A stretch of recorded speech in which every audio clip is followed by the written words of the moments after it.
ఏం కావాలి? డబ్బు కావాలి. ఎందుకు? మందుకు. మందుకు తప్ప ఇంకెందుకు అక్కర్లేదా? ఎందుకు ఇచ్చినా మందుకే వాడతాను. బావా నేను డ్రెస్ లో అందంగా ఉంటానా, చీరలో అందంగా ఉంటానా?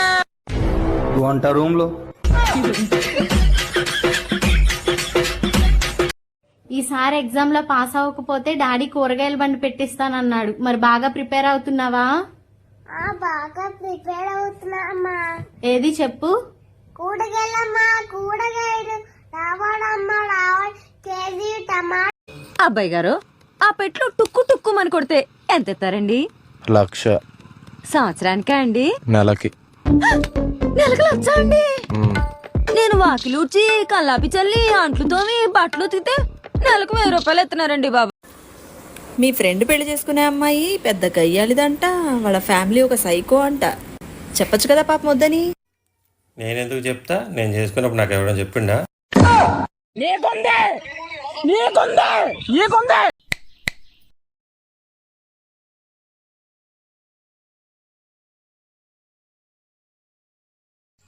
ఏంది ఎందుకో పిలిచినావు? ఏం లేదు, ఏలుకున్న పవర్ ఉన్నదో లేదో అని చెగి ఎత్తన్నా. లయ, నువ్వు నాతోని ఊరికే గొడవ వాడి అలగకు. నేను బురద లాంటి వాణ్ణి, నన్ను వదిలేసి వెళ్ళిపోను. నేను పంది లాంటిదాన్ని, నాకు బురదంటనే ఇష్టం. అన్నా ఒక సభ్యవా? సంతూరా మేడం? ఇది మా సంతూర్ కాదు, నేను మా అమ్మమ్మ ఇంటికి వచ్చిన.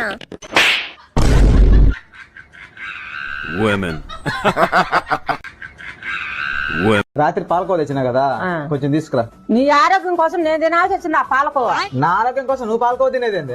మొన్న నువ్వు స్వీట్లు ఎక్కువ తిని పొట్ట వస్తుంది, నేను డైట్ చేయాలన్నావు కదా, అందుకని నేను తిన్నా. ఏంది కేజీ ఒకదానే తిన్నావా? నీ ఆరోగ్యానికంటే కేజీ పాలకోవా నాకేం ఎక్కువ కాదు. సర్లే గాని ఇదేంటి? Washing machine. ఏం చేస్తది? ఏం చేయడం ఏంటి? నువ్వు ఇప్పిన బట్టలన్నీ అందులో వేసుకుని అదే జాడించుకుని అదే ఉతుక్కుంటది. దండం మీద కూడా అరేస్తుందా? అదే దండం మీద ఆరేస్తే నువ్వు బార్ చాపుకుని పడుకుంటావా? మా అమ్మ పెళ్లి చేసుకోయే నీ జీవితం 3 పువ్వులు 6 కాయలకు బాగుంటదంటే ఏదో అనుకున్నా. పెళ్ళైనాక తెలిసింది 3 పువ్వులు అంటే చీకటితో లేసి దేవుడు పూలెట్టి దండం పెట్టాలని, 6 కాయలు అంటే వంటకు కావాల్సిన వంకాయలు, దొండకాయలు, బెండకాయలు, చిక్కుడుకాయలు, ముఖ్యంగా పిల్లకాయలు. ఇదే జీవితం. ఏం ఉండదు, ఎక్కడికి వెళ్ళేది ఉండదు, 4 గోడలు. నాతో అంత బాధ అనిపిస్తే వెళ్ళిపోవచ్చు కదా. నో, నీతో ఉన్నప్పుడు బాధపడినా పర్లేదు, నేను వెళ్ళిపోయిన తర్వాత నువ్వు సంతోషంగా ఉంటావు చూడు, అది చూసి నేను తట్టుకోలేను. అస్సలు జరగదు, నేను అస్సలు వెళ్ళను. నేనేం పాపం చేశాను? నాకే ఇన్ని కష్టాలు వచ్చాయి కదా, ఇది కావాలి అనిపిస్తుంది కదా, అది అడుగు. కమర్ అడుగు, ఏదైనా పర్లేదు. ఒకరోజు సెలవు కావాలి, దొరుకుతుందా? అంటే ఇంతకాలం నుండి ఒకదాన్నే పనిచేస్తున్నాను కదా, బాగా అలసట. మీకంటే సండే రెస్ట్ దొరుకుతుంది, నాకు అది కూడా ఉండదు.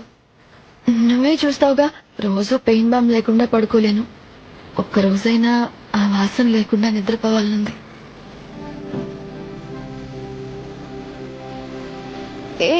నువ్వు అడిగావని చెప్పాను, తప్పుగా అనుకోవద్దు. నేను దాగాను.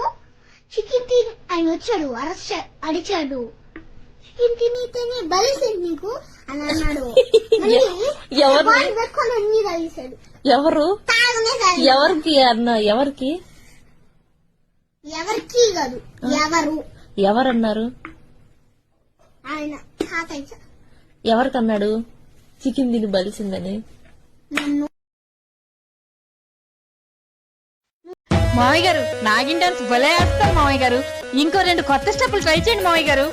ఏంటే అటు ఇటు గెంతుతున్నావు? ఏంటి మామయ్య గారు నాగిన్ డాన్స్ వేస్తున్నారు చూడండి. వస్తే మా నాన్న నాగిన్ డాన్స్ వేయట్లేదే, ఫిట్స్ వచ్చి కొట్టుకుంటున్నాడే.